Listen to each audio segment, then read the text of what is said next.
Greetings and welcome, everyone. It's All You Can Geek Gamecast, episode 666. I'm one of your hosts, Jim Gass, joined by Mike Sneedy. What's up? And maybe an audio for a little bit of Tony Korkanakis. Yo! Welcome, guys. Welcome, listeners. Welcome, viewers. We are live on Twitch starting Tuesday nights at 8 o'clock. Please join us live. If you do miss these broadcasts, we're on YouTube, so subscribe to those channels. We appreciate it. And, leave us a like and a comment. I'd love to hear some comments back.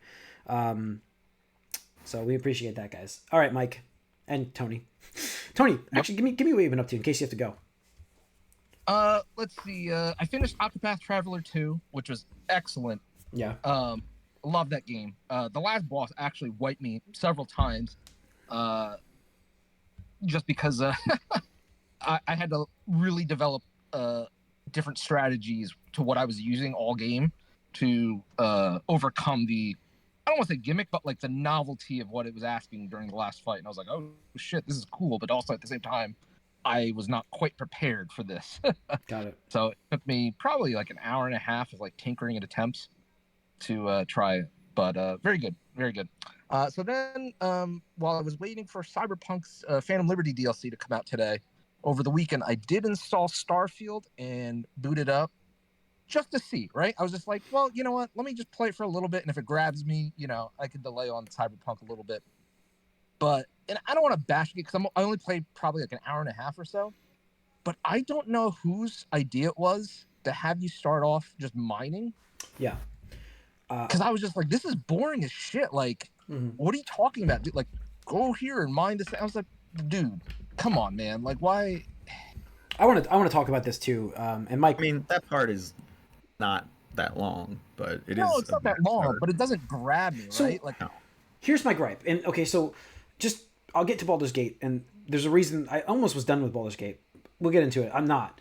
I was almost done with it. Like, I'm so pissed. I'm done with it because I got so angry, frustrated with the difficulty. So I decided to start playing Starfield, and I had the same opinions. So my biggest gripes with this is like, that was useless. That was just, that doesn't make me like, she's like, oh, you have to go away now at the end of the mining thing. And I'm like, no, I don't want to do this. Why do I want this? Like, I just started playing the game here. What's the incentive to go off an adventure? I don't care. But you have to go. So it's like, there's really no freedom of choice in this game whatsoever.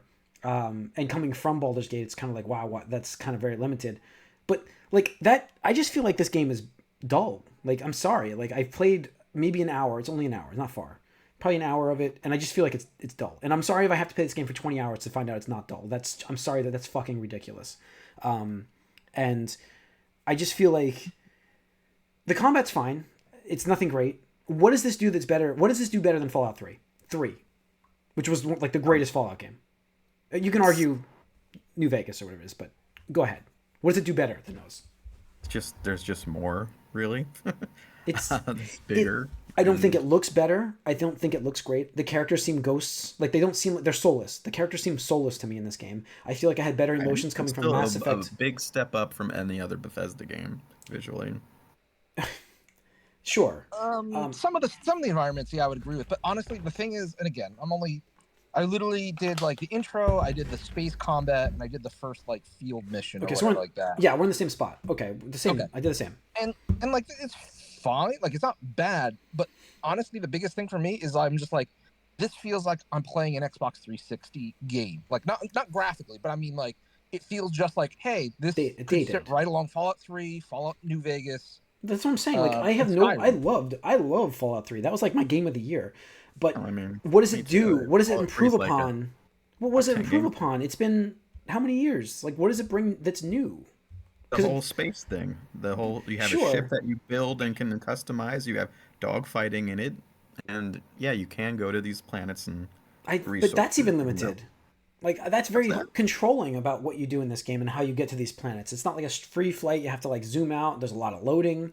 There's not really that. You can. It depends on what you want to do. You can skip most of the loading screens by just fast traveling from one location to another after you've been there. But you probably don't want to do that. I go to space because up in space you get your random encounters. When you go into the orbit of an area you want to be in, and I mean, a lot. You really want to sort of get invested both skill point wise and resources and attention into the to your ship and making it better for dogfights or boarding or just looking cool or and it takes a lot of money. But you know, it's there, and that sort of one of the things that can really separate it from other Bethesda games and incentivize you to do other stuff. The other thing is the main quest seems intentionally not urgent compared to what you would do. You are meant to fuck around with everything else and sort of the main quest at your leisure because that's just how it's designed. And the faction quests, especially the see Vanguard faction. It's Yeah. like each faction quest feels like its own I've heard those really fun. I heard narrative those are in very another fun. game. Yeah. I heard those are more fun than actually doing the actual main story. But like I said, my issues are I don't like the characters that I've encountered so far. They seem like they don't have emotion. They just stand there talking to me like sticks, and they do. And that's a Bethesda game. I get it, but it doesn't mean that it should be acceptable in this era. Like it just I understand it, but it doesn't make me want to keep my Xbox. And in fact, if I didn't subscribe for 3 months to Game Pass for now, like I use the prepaid, there would not be an Xbox in my house right now. I'd go that far. So I'm at the point now where I'm done with my system. I'll play this game because I paid 3 months for Game Pass. So once I finish Baldur's Gate 3, I'll come back and I'll play it. But I'm not expecting, unless it hooks me. It's got a chance, obviously. But I'm probably moving my Xbox to a PS5 by the end of this year. Yeah. Again, I'm not calling it a bad game. It's just right from the get-go, there's no hook for me yet, and I'm sure it'll get better in some regards. Like obviously, once I get to the facts and stuff or whatnot, and it's fine if it hasn't evolved. It's just I think personally, like I wanted some more advancements in RPG system. Yeah, I wanted like a pressing. I wanted like a Bethesda Mass Effect. Like I think that's really what I was expecting. But it's not. No, it's not. Let me ask you something. Why? Which game has more aliens in it? Fallout 3 or Starfield? I mean, are we talking about random enemy aliens you can shoot? Because probably Starfield. No, we're talking about like interactable. Yeah, like NPCs. chatting with them and everything. Yeah. I don't know. There might be some out there. It's hard to say. There's not. In this world, though, has not been intelligent life contacted, and that's kind of the main thrust of the story. I just know that everything I've heard from people is there's no aliens in the game. So, like, there's no aliens to converse with. So, that's a big loss in a game that's built around space. And Fallout 3 had that. Had aliens? Yeah. There was an entire expansion. You had the ghouls, you know. You had there's an alien expansion for that at some point, too. So there was, like, a whole thing with that. You can count ghouls. You can count the random counter aliens. But you can have interaction with ghouls in Fallout 3. Yeah, the smart ones, I guess. Yeah. I'm just saying, like... No, there's just factions of people. I would say, from what I've gotten so far, with the exception of the bugs, I liked Fallout 3, the VAT system, better than this. So I just like that game better. That's different. I mean, they don't have VATs in this because the gunplay is a bit better. But everything is sort of... A lot of stuff is locked behind perks. You gotta kind of... Yeah. Perks, I mean, like, actual skill points open up abilities a little bit more in this game. Like your jetpack, you need that. A skill point. A lot of the traversal in the ship and like leveling that up, you need. Stealth, you need to unlock with the skill point as well. Pickpocketing too. So, and you got to do all that stuff first, really. Too. I just feel like the other stories I've heard is like you could kill everybody in like a faction and then go talk to the leader and be like, oh, everything's cool. I don't feel like that's good AI interaction. I just don't feel like that works. There's definitely they want you to do things one of like maybe 3 ways, not like can't go too crazy with just random stuff in this game, unfortunately. Yeah. That's definitely something that I think is a drawback. And I'll say the companions are a little bit of a drawback too, because there's no companion commands in this game for some reason, which is backwards. You can't have them like hack something for you or lockpick. They have all these specific skills, but I don't exactly know where they're um, implemented. I think they might boost you or the ship if they're on your crew, but not exactly sure because you can't tell them to unlock a door or do something. There's a step back, I think, and there's not that many. I mean, there's a lot of people who could follow you around, have a couple things to say, and have like maybe a sort of unlock them quest, but Yeah. it's really for like romanceable quest giving, fully fleshed out companions, and that's it. And that's also, I think, disappointing. That said, there's a get the procedurally generated stuff. I've barely really done anything with that, like here and there, just where happen to put an objective somewhere on one of those places. There's just a lot of quests and a lot of locations, a lot of actually like handcrafted locations, way more than I expected, and just how big the world is, the universe, I should say.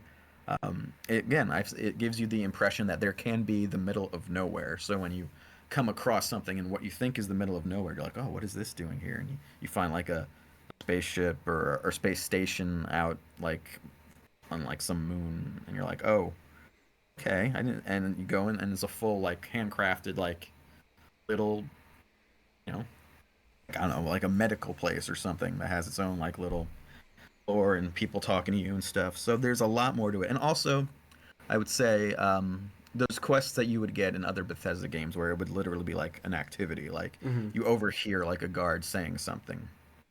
This game, that's a full-on quest when you do that, like you with like different stops and different things that happen. So there's a lot to do, but there It's a is large some game. I'm not definite arguing ways that. we've gone Yeah. backwards with this some ways, and then it makes no sense. Yeah.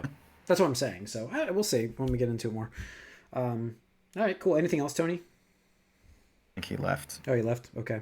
Yeah. Um, Um, so I've obviously been playing Starfield. yeah, I'm about 55 hours in. Um, that's cool. I, All right. I mean, I like I said, I've liked it a lot. But it's the faction quests really, and the ship stuff. I'm still in my class A ships, which are the smaller ones that can't quite hold as much cargo and people as you want. But I'm looking to get a bigger ship because when you have a bigger ship, you can fit more crew. That means you can put all your companions on your ship and just have them with you all the time, and you can switch back and forth easier. You want extra cargo because that's carry capacity. Yeah. Luckily, you can sell from your shipped cargo as well in most places, so that's good. Um, yeah, I want a bigger ship, but I have to work there. I have 3 ships right now. I don't know if I'm going to sell one or. I fiddled a little bit with the ship maker. It's pretty hard. It takes a lot of like fiddling basically to get things to work or fit together, and it's expensive too. You need like decently far along. But I'm glad I made some monstrosity. I made some like crooked ass thing. I called it the shit box, and it's built for cargo only. All right. Tro asked you a question, Mike. What past the 20-hour mark makes it more interesting? Story progression or just where your ship is at? It makes it um, more interesting. I Question would mark. say the because I'm like halfway through like 4 faction quests. Um, that the again the UC Vanguard faction quest is like its own main narrative of like another game. It's a more compelling one. It feels more urgent really than the main story. And yeah, as you get more stuff that's better, you do more stuff that's better. You know, I found a free ship in a situation doing a quest, and that ship came with some interesting perks that changed most of my encounters in space, and just have more stuff to use, more tools, more weapons. I can lockpick more stuff. Yeah, no, it's really the faction quests. They get you the most money too. Um, I would say just man, I just keep stumbling into new like hub worlds, like little cities and It's the like that. exploration part after 20 hours that like opens up more. Is what you're saying, pretty much. I mean, yes and no. Like you're not. You need to if you want to go to the random ass planets, you can, but I haven't touched outpost building at all. Some people have done that just to get Yeah. Okay. a stream of resources, but Yeah. some people just like taking pictures on the moon and shit like that. And Okay. the photo mode is good in this game, Okay. but All right. Sounds it's mostly just being able to do more and having just more quests open. And cool. Yeah. Yeah, I've been also playing. started Mortal Kombat. Oh, cool. You played Mortal Kombat in that amount of time. How was that one? Just started though. Okay. It's funny because obviously I'm a NetherRealm guy, but I am suffering from playing Street Fighter earlier this year. Like slamming. I hate. Well, listen, in Injustice, you don't have a block button. You press back or down, not even down back, which I liked in that game. And this you have a block button, and it's taken me a while to get used to that again. Okay. But so far it seems okay. I just started like the story mode. Okay. No more next week. We'll see how it goes. I did want to sort of break up my just Starfield. Like you can do almost nothing in that game, and it just takes a lot of time sometimes. I just wanted to get up a little bit and see. Yeah. But yeah, that's what I've been doing. Cool. All right, yeah, I've been playing tons of Baldur's Gate. I was at the point where I mentioned I played Starfield because I was at the quitting point where I'm like, I can't take this difficulty. Like, I'm on the easiest setting for this game, and I'm like getting steamrolled. And Pretty scary. yeah, the end of Act 2 for me at that point was like, just I was on it last week. I was talking about it. It was insanely difficult getting through to the point where I'm like, I had to basically like not hack. I had to make a skill check roll to make the main boss of Act 2, like, basically kill himself to get to the final form of him to make it easier on that fight. And I just basically blitzed the boss and ignored everybody and hoped that I wouldn't have to clean up. And I didn't. So I, blitzed the boss, killed him, got the experience, got all the equipment. And when I did that, I reached, like, a tipping point with my characters where everything just started to click. Abilities. And, I'm level 10 with my characters now. That was when I was probably level 7 on him, and that's probably kind of low. But I'm thinking like it's Act 2. I'm like, I gotta be close because Act 3 it's only max level is 12. So I'm like, I'm not that far behind.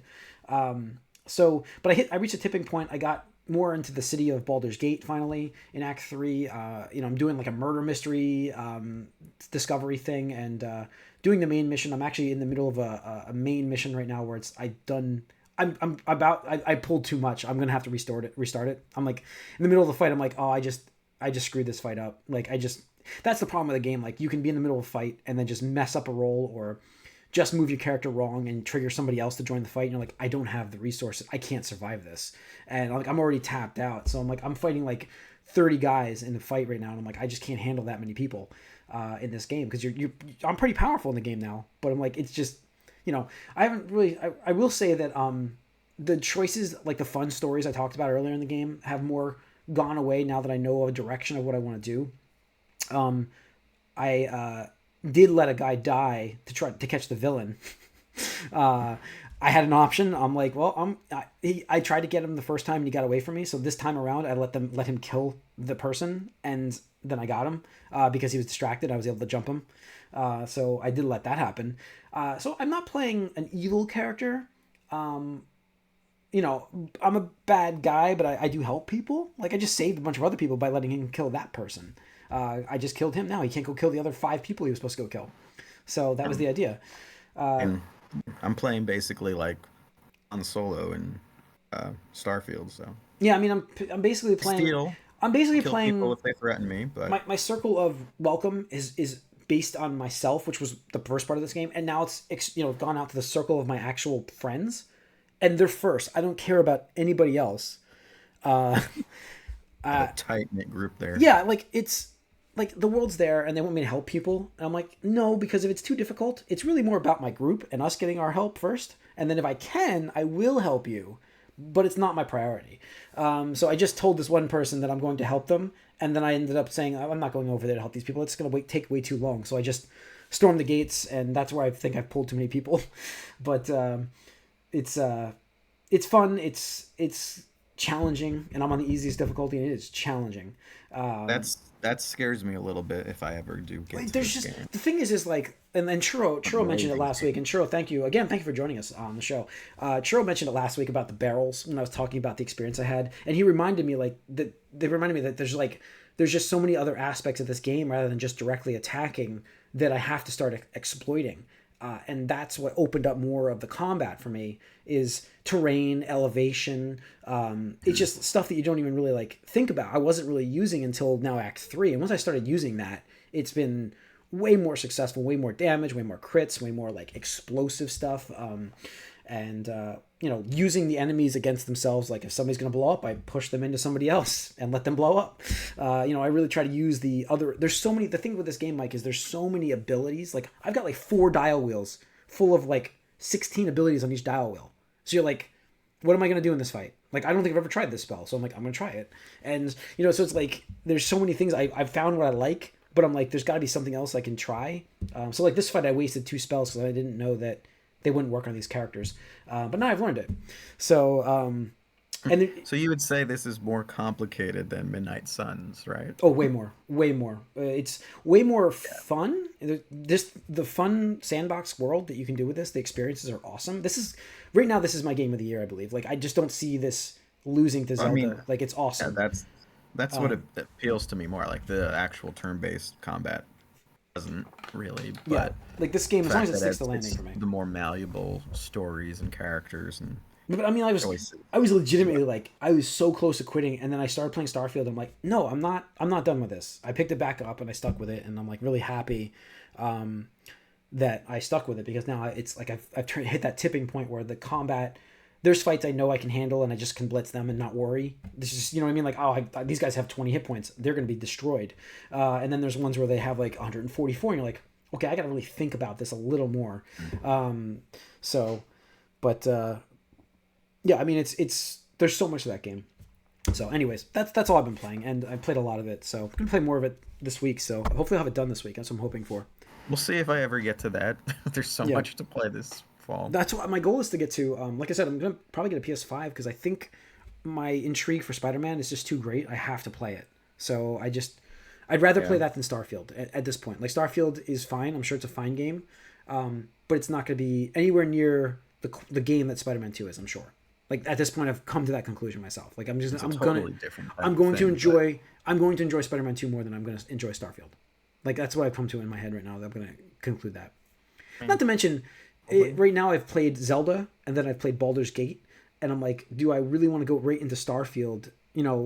Large kind of role-playing games 3 in a row. Spider-Man's a perfect change of pace for it. Yeah. So, it was, I don't know if it was the best way for me to go when I tried to blitz through Zelda to get to Starfield. Yeah. So Still enjoying it. Yeah. So, all right. What do we got in the news? Let's finish this up here. Let's see. We've got... Let's see. We have Capcom talking about purchases. So it mentioned last week that Microsoft was emailing people about companies to buy and like the list of people, the companies. So Capcom says, went on record saying it would gracefully decline any acquisition offer from Microsoft. I believe it would be better if we were equal partners, says the COO Hirohiro Sugimoto. They're not going to get bought anytime soon. But I think there's going to be a lot of the thing for like the Japanese companies is there's like that whole pride thing. Not that I'm saying they need to sell. There's like that whole the culture is much more historical based, and it's like we have this history, and it's like it's a pride. They take pride in the fact that their company's been around as long as they are. So it's like it's not an easy purchase from anybody. Forget Microsoft to buy anybody from that. So.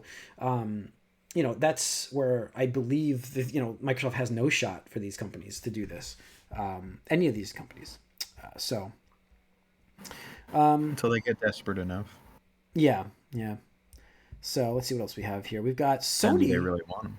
Yeah, we got Sony in the news, and not for a good thing, by the way. Sony I don't know if you guys saw, there was a whole like ransomware company posting that they actually hacked Sony and have like ransomware installed, and like, there's a whole article for that. Big leak for that's a horrible thing for Sony. I don't know if we had an update on this story. it says it plans to sell the stolen data that they got. So I guess that Sony's not going to pay them. I guess I have no idea, but I don't know. We haven't heard anything about it since the initial story. I yeah. don't think. Well, I mean, it's going to be on the. I'm sure it's investigating, so you can't talk about it. But they updated saying that after the hacking group threatened to sell allegedly stolen data. So we'll see what goes on. Keep your eyes peeled for a Sony hack again. You remember the last one years ago, but it happened. This is a little different with ransomware. So interesting to hear what goes on with it. The co-founder of Platinum Games, Hideki Kamiya, is he's leaving Platinum October 12th. October 12th is his last day. This is the guy who brought us Beautiful Joe. Jesus Christ, the beautiful Bayonetta and stuff. Yeah, Bayonetta. Yeah, there's a whole bunch of games he's brought from Platinum. Like he's fantastic. And it sounds like it's an amicable split. Like they're both like Platinum wishes him luck and says he's going to do great things. And it sounds like it's an amicable split, but it's kind of weird timing for him to leave. He basically said that he wants to, like, almost like he wants to. He's kind of doesn't like what Platinum is going into, and he wants to do his own thing. That's what it sounds like. Like he wants to go into something where he can create something else as opposed to what Platinum's working on. That's what I got from his comments, but maybe I'm mistaken on this. But I don't know. It's always hard to tell when they're translated. Yeah. So I mean, I'm excited to see what he can bring. I don't know what he's going to, but I know that he's brought some amazing, fun, actiony, like over the top games that are just visually so impressive that I'm looking forward to see what he's going to do. But so I don't know. We'll see. Let's see. There's a World of Warcraft news. Chris Metzen, which is, I mean, he's back. So he was like one of the main creators for the Warcraft universe, and he's taken on a full-time role as executive creative director of the Warcraft universe.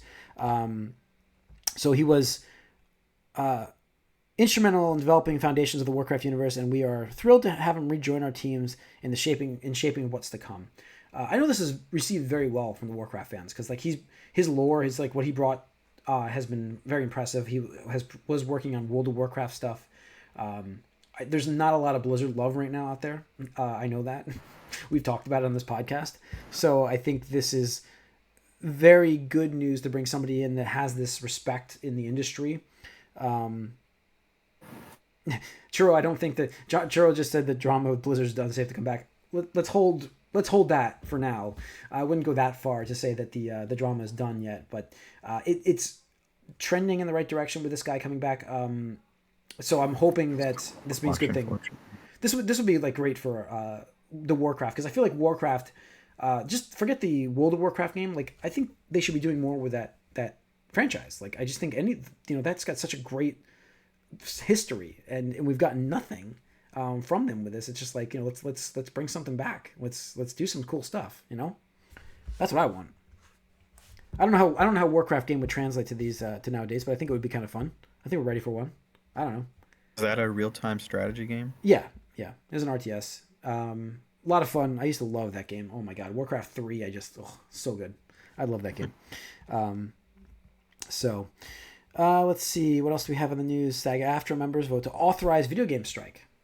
Which seems strange now that if you listen to the movie cast, that the writers' strike is signed to be over with, and the actors are supposed to follow suit. So now we're also starting a strike at the same time with video games? They're authorizing it because I guess there's some fairness that needs to be done there too. You know what I mean? Like there's some underpaid. There's I mean, the industry obviously has some problems. We know this. It's just a matter of where do you start? Where do you start? Essentially, like cost of games is high. The whole thing with the Bayonetta actors sort of was interesting in that get paid thousands of dollars for like a couple days of work, but that's also it. Yeah, it sounds like it's the environment of like initially it sounds like it's a great amount of money, but then you're like, that's it. You got nothing else coming in. That's why you have the Troy Bakers of the world who are in like every game. Yeah. But don't know because it's again like per hour. It's like, oh, that's a great deal, but then I guess we from the outside we didn't really realize that for an actor to like voice a character in the game, it's like a few days in the studio and that's it. Yeah. They're Yeah. not there that long. It doesn't take as much maybe as we thought. They As just far like as they just go through those lines and then maybe come back if they have to touch up something. That's about it. I'm not sure exactly how this is going to play out because lots of weird stuff, and I also think, you know, a lot of studios would be fine to go voiceless. Yeah. A lot of them want to. A lot of them will just have like Todd Howard reading shit like he used to, or the AI specter comes up again here, which Well, I mean, that's is the fear from everybody right now. So I think that's got to you be know, but driving a lot of it. with games, I feel like it's more realistic, Sure. fortunately. I agree. So I agree. I think, it's a tricky thing for this to happen here. I think at yeah, this time. I think so as well. And that's why this is happening because this needs to be figured out now before it gets, And yeah, it's both like you know it makes sense, but it's also like more risky. yeah, I feel like that could 'cause be. it's 'cause there could there could just be a lot of studios who are like, all right, we don't need real actors for this. Forget it. I Yeah. don't know. I mean, like, But again, hopefully it's almost a technicality at this point if the other two are wrapping up. well, I mean, that's what, I mean, Churro just chimed in. Thank you again. Depends on the lines. A lot of voice actors do motion capturing as well. So maybe there's some, uh, And he asked for a lot of the AAA things, and a lot of them have different people doing that too. yeah. But for the basic, like, cast, like, I feel like it's just read your lines, get out of there. And you work, a couple hours on the project and you're out of there. You never go back to it. So there are the And motion there should capture. be some sort of Yeah. royalty Yeah. structure set up. Yeah, and I mean, I don't need Farmer Ned, that was in the background of a game, getting a fortune for the game that sells millions of copies.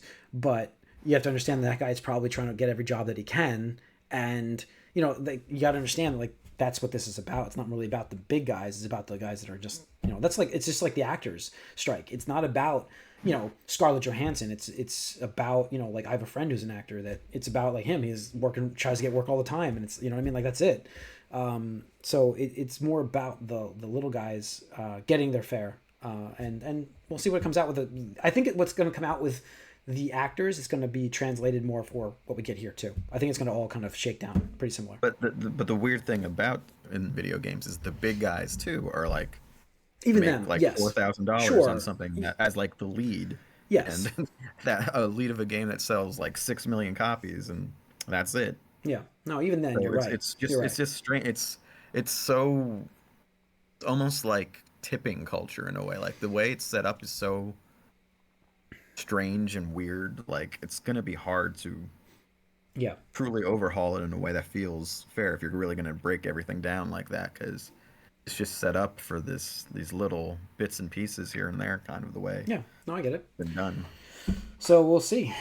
All right, and that's it. That's it, guys. That's all we got for the news. That's it. Unless I mean, I will say the Yakuza slash RGG Like a Dragon um universe fan base is going a little crazy over um very long, kind of spoilery. I will actually advise people not to watch it I if they're didn't. interested. I didn't because I'm gonna play that. Um, Yeah, Trailer like a 10-minute story trailer for next Like a Dragon game, Like a Dragon 8, or yeah, the yeah. sequel to I'm other. psyched. I'm psyched for it.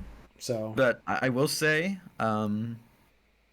going into this, seeing what happens a little bit in this trailer, I really think you should try to play a lot of the older I games love. before you play this. I know. I love how like all I talk about is I don't have I don't have a ton of gaming hours in my day. Like I can't fit, it's tough to fit it all in. And having the Steam Deck for Baldur's Gate 3 has helped greatly. So it's like, but I love like all I talk about is like I'm gonna play this RPG. I'm gonna play this RPG. That's all I keep talking about. I'm like, I'm Can't reading this on believe myself. it's coming in the end of January. Yeah. That So already, because the other game, Like a Dragon Gaiden, yeah, yeah, is in November. yeah. It is. It's coming quick, and I didn't think so either. Like I'm like, oh, that's never gonna make it that same time. But yeah, it's on its way. So I will say for people who know what I'm talking about, the like big reveal in this trailer, I don't like it. I kind of think it's not a good idea to go that route, and it's probably going to be lame sort of bait and switch type of thing. But I'm going to attempt to not find this out. How about that? Just go into it blind. You know what? it's hard because there are articles that just say it popping up here and there. I haven't seen it What yet, I'm but talking about. I'm sure it'll come out later. I'll see it, but like it did it with Metal Gear Solid 2. Obviously, we didn't have as much news media at that point, but Yeah. you know that happened for me. So, all right, that's gonna wrap up this episode, though, folks. Thanks for tuning in. We appreciate it, guys. Once again, Twitch Tuesday nights 8:00. Join us, chat with us. We'd love to communicate during the conversations. Join in. You missed these live ones, go over on YouTube, subscribe there. All the content's there. Twitch doesn't keep it, so all the stuff's over there. You can leave us comments over there, and we'll comment back to you guys. We appreciate it. That's gonna wrap it up. We're out. See ya.